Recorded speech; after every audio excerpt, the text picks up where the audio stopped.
साथियों नमस्कार, मेरा नाम अनिल सोलंकी है। मेरे यूट्यूब मंच लाउड जाट वॉइस में आप सबका स्वागत है। साथियों, आज जो सबसे हॉट टॉपिक है भारतीय राजनीति का वो है जातिगत जनगणना। भारतीय जनता पार्टी जातिगत जनगणना कराने के लिए राजी हो गई है, लेकिन उसके हृदय में ये परिवर्तन क्यों हुआ? जो भारतीय जनता पार्टी आरक्षण की राजनीति की विरोधी है, जो सामाजिक न्याय की राजनीति की विरोधी है, जिसका एजेंडा है हिंदू राष्ट्रवाद, वो अचानक से कैसे जातिगत जनगणना कराने के मुद्दे पर राजी हो गई?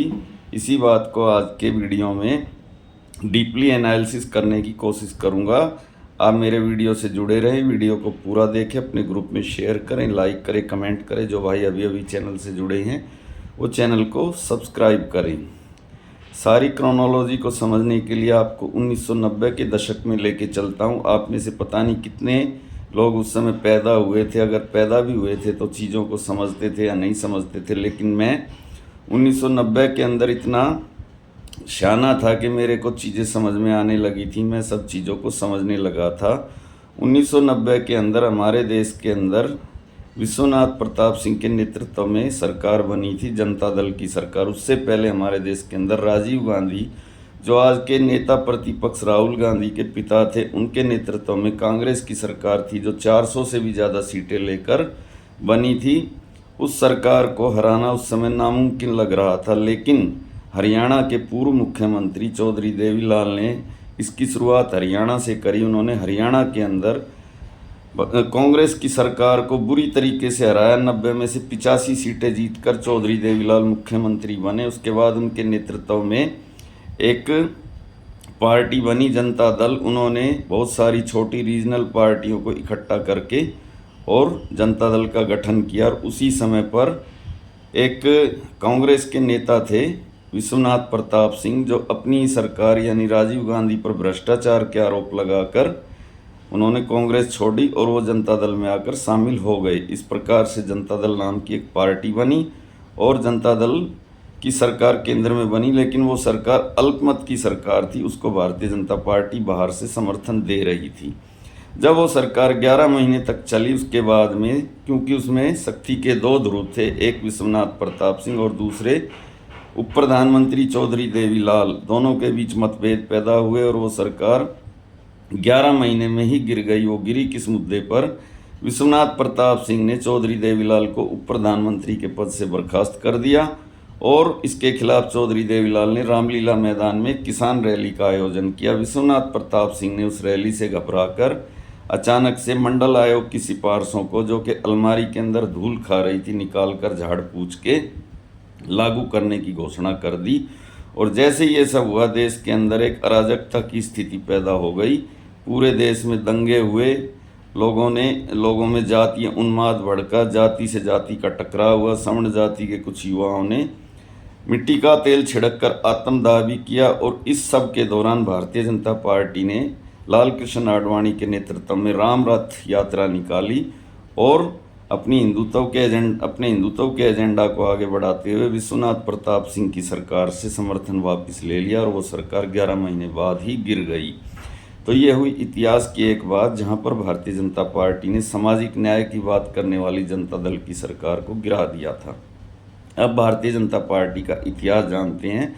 भारतीय जनता पार्टी को सवर्ण हिंदुओं की पार्टी माना जाता है। इसका जो आप अगर नेतृत्व देखेंगे, इसके फाउंडर मेंबर पे भी नज़र डालेंगे, श्यामा प्रसाद मुखर्जी, दीनदयाल उपाध्याय, अटल बिहारी वाजपेयी, लाल कृष्ण आडवाणी, मुरली मनोहर जोशी, सभी सवर्ण जाति के नेता ही इसका शीर्ष नेतृत्व रहे हैं। तथा इनका ये मानना है कि जो हमारा हिंदू राष्ट्र होगा उसके अंदर सवर्ण हिंदू राष्ट्रवाद होगा, यानी ऊंची जातियों का वर्चस्व होगा तथा उन ऊंची जातियों के साथ पिछड़ी जातियों का एक कॉम्बिनेशन बनाकर हिंदू राष्ट्र की कल्पना करते हैं। अगर आप 1990 के दशक से पीछे का हिंदुस्तान आप देखेंगे तो आपको पता चलेगा कि उत्तर भारत के जितने भी राज्य हैं, जितने भी बड़े बड़े राज्य हैं, चाहे उत्तर प्रदेश हो, चाहे बिहार हो, चाहे मध्य प्रदेश हो, चाहे राजस्थान हो या फिर हिमाचल उत्तराखंड जैसे छोटे राज्यों हों, इन सभी राज्यों में सवर्ण जाति के ही मुख्यमंत्री बनते थे। तथा उस समय की कांग्रेस सरकार में भी, केंद्रीय कैबिनेट में भी सवर्णों का ही वर्चस्व होता था। लेकिन उस जमाने में भी पिछड़ों की राजनीति कुछ नेता करते थे, जिनमें प्रमुख नाम थे चौधरी चरण सिंह, डॉक्टर राम मनोहर लोहिया और कर्पूरी ठाकुर। इनका ये नारा होता था, पिछड़ा मांगे 100 में 60। तो हमेशा से ये पिछड़ों की राजनीति करते थे। लेकिन जब 1990 के दशक के अंदर मंडल आयोग की सिफारिशें विश्वनाथ प्रताप सिंह ने लागू की, जब तक ये नेता इनका देहवासन हो चुका था, तथा इन्हीं की नर्सरी में चौधरी चरण सिंह की पार्टी के अंदर ही जो नेता पैदा हुए, पले बड़े, मुलायम सिंह यादव, लालू प्रसाद यादव, शरद यादव और रामविलास पासवान, जब 1990 में मंडल का दौर आया तो ये नेता काफ़ी कद्दावर नेता बने तथा इन्होंने अपने अपने राज्य में इनका राजनीतिक वजूद बढ़ा और इन्होंने कई बार सरकारें चलाई तथा सवर्ण जाति के नेताओं का वर्चस्व भारत की राजनीति में घटा। अब आज की बात करते हैं। इनकी जो दूसरी पीढ़ी है, मुलायम के बेटे अखिलेश, लालू के बेटे तेजस्वी और अन्य जो पिछड़ी जाति के नेता हैं, जो बार बार ये मांग करते हैं कि जातिगत जनगणना करवाइए, इस देश का एक्सरे करवाइए, तभी इस देश की बीमारी का पता चलेगा। ये पता चलेगा कि किस आदमी को सामाजिक न्याय का लाभ मिला है, किस आदमी को सामाजिक न्याय का लाभ नहीं मिला है।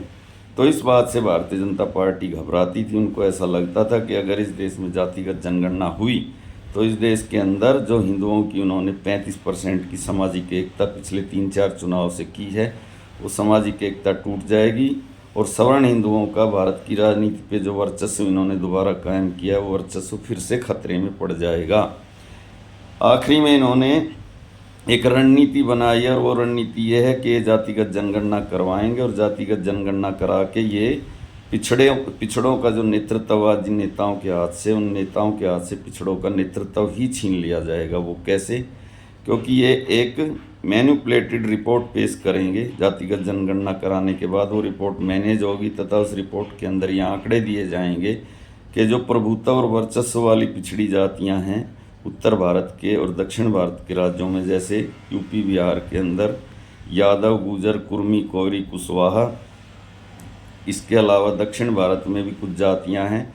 इन जातियों ने पिछड़ी जाति का जो लाभ है आरक्षण का, वो बहुत ज़्यादा लाभ प्राप्त कर लिया है। अब ये पिछड़े नहीं रहे, इनको सामान्य वर्ग की सूची में डाल दिया जाए। इस प्रकार से इन जातियों को पिछड़ी जाति से निकालकर सामान्य वर्ग की सूची में डाल दिया जाएगा। तो जब ये पिछड़े वर्ग में रहेंगे नहीं तो इनके जो नेता हैं वो पिछड़ों का नेतृत्व कैसे करेंगे? अपने आप ही उनकी राजनीति खत्म हो जाएगी तथा भारतीय जनता पार्टी हर राज्य के अंदर एक रिवर्स पोलराइजेशन करेगी। जो ईबीसी जातियां हैं, अत्यंत पिछड़ी जातियां हैं, उनको ओबीसी के सामने खड़ा करेंगे तथा उनके अंदर ये बात फैलाई जाएगी कि तुम्हारा सारा हक जो है ये ताकतवर दबंग जातियां खा गई, तुमको कुछ भी नहीं मिला। और इस प्रकार से जो उत्तर भारत के राज्यों में ताकतवर पिछड़ी जातियां, उनको आइसोलेटेड कर दिया जाएगा, अलग थलग कर दिया जाएगा तथा एक रिवर्स पोलराइजेशन करके एक नया vote bank Bharatiya Janata party तैयार करेगी। इसके अंदर सवर्ण हिंदू होंगे और अत्यंत पिछड़ी जातियां होंगी तथा दलितों के अंदर का भी एक सेक्शन होगा जिसमें जाटव शामिल नहीं होंगे लेकिन अन्य दलित जातियां होंगी। इस प्रकार से एक वोट बैंक तैयार किया जाएगा और लंबे समय तक राज करने की अभी प्लानिंग भारतीय जनता पार्टी की चल रही है। लेकिन उसके लिए जो ऑब्जेक्टिव बनाई जाएंगी वो ताकतवर पिछड़ी जातियां बनाई जाएंगी तथा वो जातियां जो अभी तक पिछड़ी जाति में आ नहीं पाई हैं, संघर्ष कर रही हैं, जैसे हरियाणा के जाट और महाराष्ट्र के मराठे तथा इसके गुजरात के पटेल और साउथ के कम्मा और कापू जातियाँ, वो भी कभी पिछड़ी जातियों में शामिल नहीं की जाएंगी क्योंकि वो तो पहले से ही जनरल में आती हैं तथा जो पिछड़ी जाति ताकतवर जातियां हैं उनको भी अब जनरल में डाल दिया जाएगा और उनके नेतृत्व को ही समाप्त कर दिया जाएगा। और भारतीय जनता पार्टी एक अत्यंत पिछड़ी जातियों में से एक नया नेतृत्व अपनी पार्टी में पैदा करेगी और उसके बाद में ऐसा बताएंगे कि देखो हम हिंदुत्व के साथ में सामाजिक न्याय कर रहे हैं। तो ये है इनकी पूरी क्रोनोलॉजी। लेकिन अगर कोई आदमी ये सोचता है कि भारतीय जनता पार्टी पिछड़ी जातियों के साथ न्याय करेगी, जस्टिस करेगी, तो वो बिल्कुल मूर्खों के स्वर्ग में रह रहा है, क्योंकि ये भारतीय जनता पार्टी का कभी एजेंडा ही नहीं था। इनका एजेंडा है उग्र हिंदू राष्ट्रवाद, सवर्ण हिंदू राष्ट्रवाद। ये इस देश के अंदर एक ऐसी व्यवस्था कायम करना चाहते हैं जिसमें पिछड़ी जातियां सवर्ण जातियों के साथ फ्रेंडली रहें, अपने हक हकूक़ की बात ना करें, सारी नौकरियां आउटसोर्सिंग से भर्ती की जाएंगी, आरक्षण धीरे धीरे खत्म कर दिया जाएगा, लेटरल एंट्री के जरिए सवर्ण जातियों को भरा जाएगा तथा जो पिछड़ी और दलित जातियों का हक है उसमें भी सामान्य वर्ग के लोगों को भर्ती किया जाएगा। जैसे कि अभी उत्तर प्रदेश में शिक्षक भर्ती घोटाले में हुआ था, नॉट सूटेबल कैंडिडेट लिखकर पिछड़ी जाति और दलित जातियों के रिजर्व सीट पर भी सामान्य वर्ग के लोगों को भर्ती किया जाएगा। यह है भारतीय जनता पार्टी की पूरी क्रोनोलॉजी जो मैंने आज के वीडियो में आपको बताने की कोशिश की है। तो अभी जातिगत जनगणना में बहुत सारे खेल होने बाकी हैं। अभी तो लोकसभा की सीटों का परिसीमन भी होगा तथा वो सीटें जिस पर पिछड़ी जातियों की अच्छी खासी संख्या है, ताकत है, उन सीटों को भी इस ढंग से